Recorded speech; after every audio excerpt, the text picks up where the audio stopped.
Do you have any tips for not over detailing fabrics and drapery? I feel like when I use reference for it, I always end up copying the reference really detailed, and it doesn't match my style.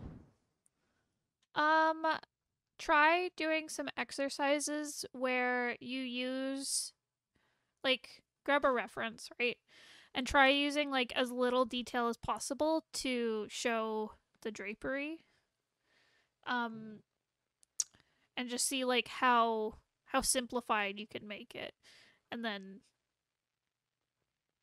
go from there. Add more if you need it.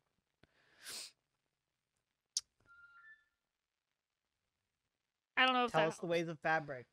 Fabric lesson, let's go. Fabric Fabric lesson. fabric lesson, Ursula Gray, let's go. Draw some fabric. Show us fabric. Oh dear. You're costume designing right now. I know. I'm just like, oh dear, how do I Oh, describe Attica, this? move to the other side of the couch. Oh, look at her. Hold on, I'll get the big screen. Okay, you describe how to draw. I'm gonna grab international singing sensation Miku Catsune. Look at that baby man. Oh, she's shy. Okay. For drapery, okay. So for cloth and fabric, it's important to, I mean, the type of fabric you're drawing can change how it looks, but honestly, I just grab reference. I'm not an expert on what every fabric looks like. Um, but oh no, hold on. Sorry, interrupting this broadcast. Oh dear. Hello. Hello, baby. Say hello to your fans. They want to listen to you. Can you guys hear her purring? No. I don't think so. Say hello. Miku. Don't shake our kitty. Hi, Miku. Explain fabrics to them. But there's a kitten. She's still here. She's interested. Okay. So, okay. When something is draping, so let's say you have someone's arm here. There's their hand. And let's say they have like a sleeve or a cloth hanging off them. So they're,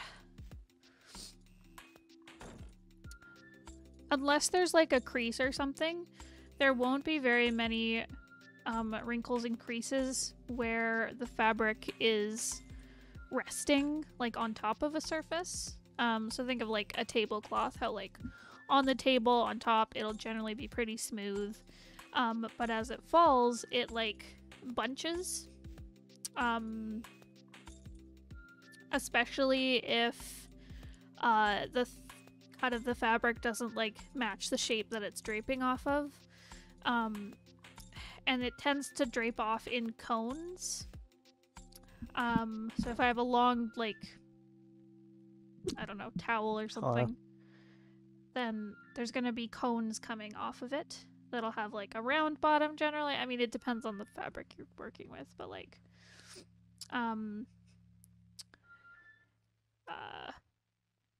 but yeah, so it'll come off in bunches of fabric. So there's different ways you can model it. You can do like a very rounded bottom. I usually have like, I'm sorry, I hope this is making sense. I I need to think about this to give like a better explanation. It definitely helps to like, What are you doing? think in a 3D sense.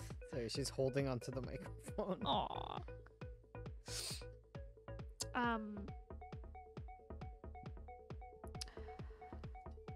Did you hear it? Aww. little meow.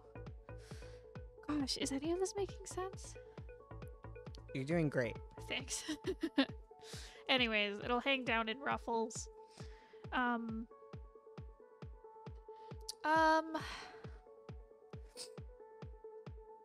you hear that one? Yes. uh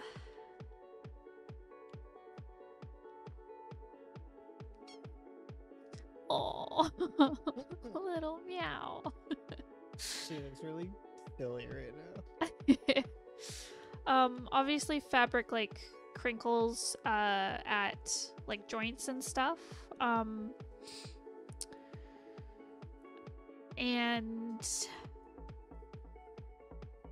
it does make sense. Okay, that's good. Yeah, honestly, if I were you, I'd just look at reference. Like that's how I figured out how to draw clothing and drapes and stuff. Because it also depends on how like the garment is sewed, because that can create like certain shapes and ruffles and stuff.